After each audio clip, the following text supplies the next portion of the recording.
Have you ever sat down to work, but ended up checking your phone, opening random tabs, replying to messages, and doing everything except the important task?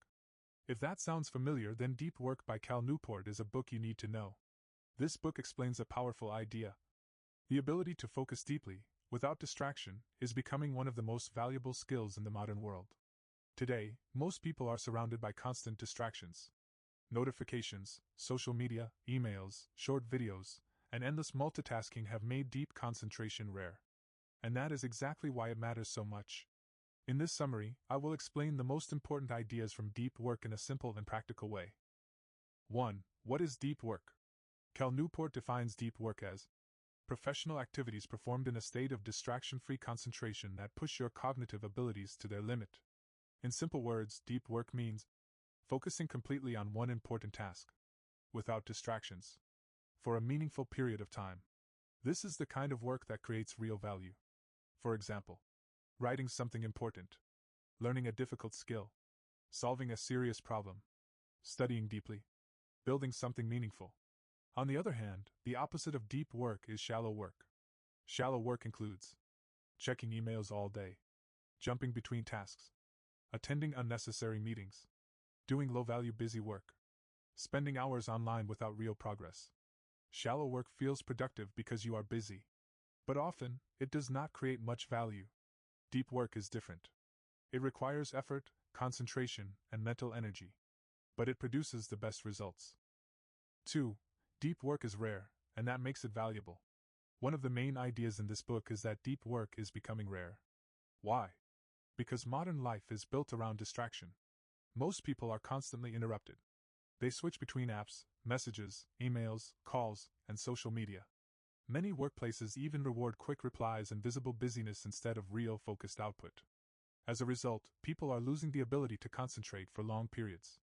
And this is dangerous. Because in a world where everyone is distracted, the person who can focus deeply has a huge advantage.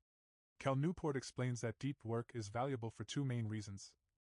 First, it helps you learn hard things faster.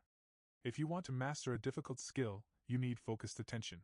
You cannot learn deeply while being distracted every few minutes. Second, it helps you produce better work in less time. When you focus fully, your brain works at a higher level. You make fewer mistakes, think more clearly, and create better results. So the message is simple. Deep work is rare. Deep work is valuable. And deep work can be trained. 3. Shallow work is the enemy of progress. Many people spend most of their day doing shallow work.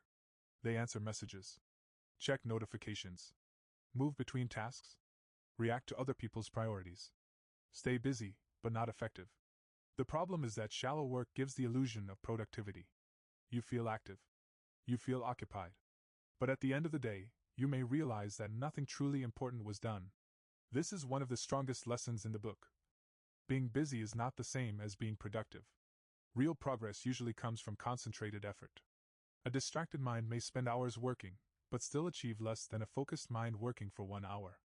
This is why Cal Newport encourages us to ask, what work actually matters most?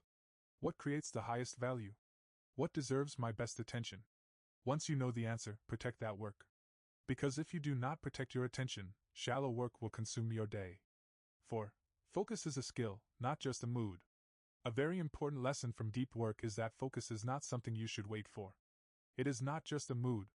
It is not something that magically appears. Focus is a skill. And like any skill, it gets stronger when you train it.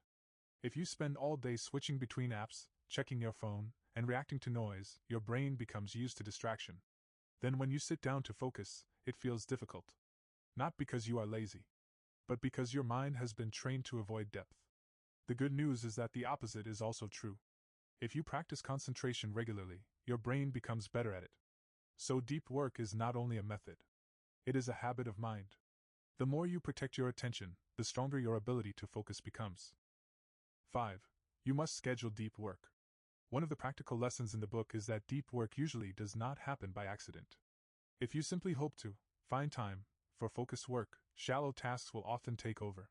That is why Cal Newport says you should schedule deep work. You must decide in advance when you will focus, where you will focus, what you will work on, and how long the session will be. This makes deep work real.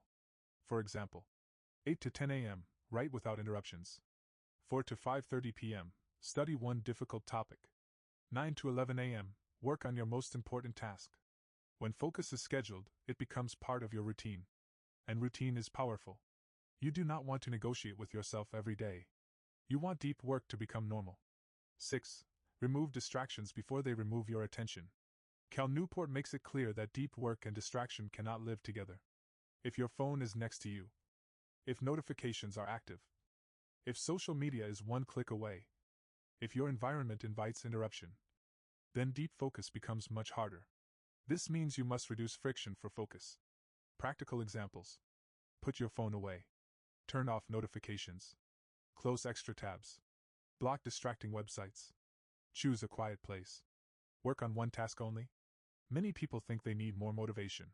But often, they need fewer distractions. This is a major mindset shift. Instead of asking, "How do I force myself to focus?" ask, "How do I make distraction harder?" That question is often more useful. 7. Boredom is important. This is one of the more surprising ideas in the book. Cal Newport explains that if you constantly feed your brain with stimulation, your mind becomes addicted to novelty. Every free second gets filled with scrolling, checking, tapping, and consuming. Then when it is time to sit quietly and focus, the brain resists. Why? Because it has lost tolerance for boredom. This means that part of training for deep work is learning to be bored. Do not reach for your phone every time you feel a small moment of silence. Do not fill every gap with entertainment.